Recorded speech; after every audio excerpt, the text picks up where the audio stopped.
Today's event is traditional bowling. It will be our athletes competing against other athletes. Tomorrow we have unified bowling where we'll have a unified player and a athlete paired up making a team going against other teams. Special Olympics is just a way for our kiddos, special needs kiddos, to be able to compete at and do things that they're actually capable of, and because our kids don't always get to compete with the school sports. What do you like most about being able to come and bowl here today?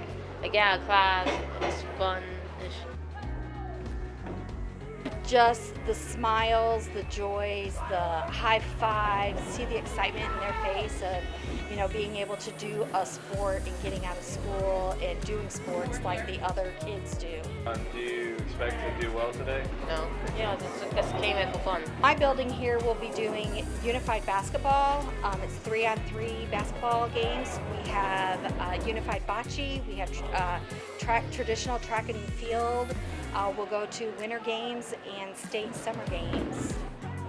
Just so glad that we're back to full swing of being back able to do Special Olympics. COVID had us down for about 2.5 years, so it's just great being able to be back out here and seeing all the kids that I've previously taught and having fun with my group of kids now.